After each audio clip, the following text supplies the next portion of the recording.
Some are pushing for the US to put a pause on weapons sales to the Israeli government while the murder of civilians is ongoing. And I wanted to give special credit to Representative Ilhan Omar, who put out this statement saying it would be appalling for the Biden administration to go through with $735 million in precision guided weaponry to Netanyahu without any strings attached in the wake of escalating violence and attacks on civilians. If this goes through, this will be seen as a green light for continued escalation and will undercut any attempts at brokering a ceasefire. I think that read, that selling the weapons will be seen as a green light, is exactly right.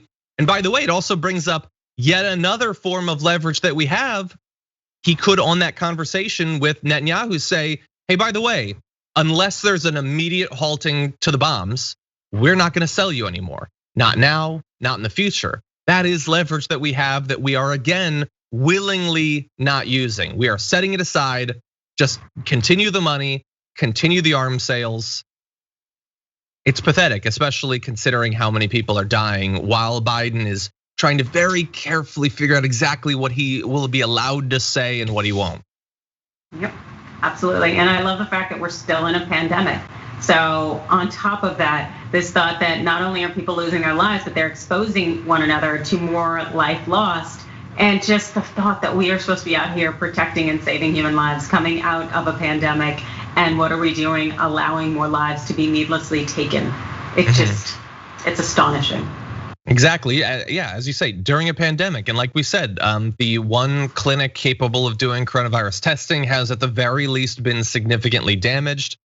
There was already obviously the blockade that's been going on for many years. But now even some trucks that were able to come in and provide things like fuel and medical supplies to NGOs, those have also been halted, with the Israeli military saying that it's necessary to stop acts of terrorism targeting the trucks.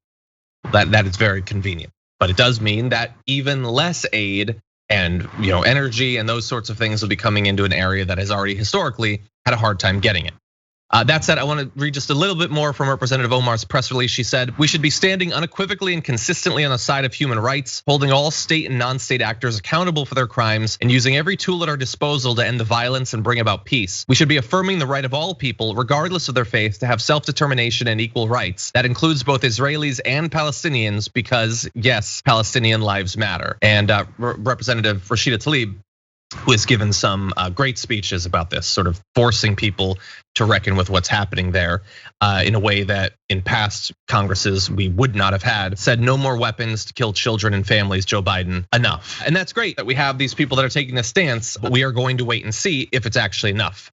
If people like Rashida Tlaib and Ayanna Pressley and AOC and others will actually be able to stop this. Just though that arms sale going through, it would be bad enough absent the conflict, because you would obviously worry what could someday be done with those weapons.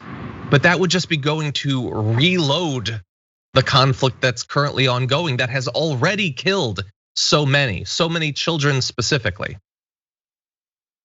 Any other thoughts? Nothing in particular. I just am really proud of these individuals standing up and using their voice, because they are rallying our citizens here in the United States, as well as other people around the world, to continue to use their voice and uplift the fact that Palestinian lives do matter. And so by doing that, I think that hopefully that'll be enough pressure on Biden and other members in Congress to stop selling arms to Israel, but also to put some pressure on them, because it's not okay. Yeah, and by the way, really fast, just one final thought.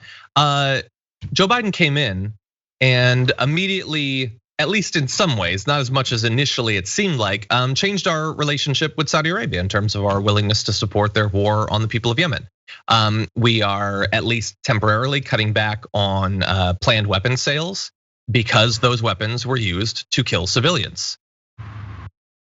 It just happened. He came in, he did it very quickly. In this case though, no, can't do it. We gotta think about it. Let's not be too hasty.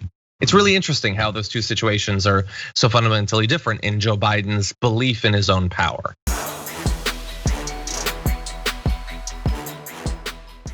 Check out the Damage Report podcast each day, wherever you get your podcasts, whether Pocket Casts or Stitcher or iTunes.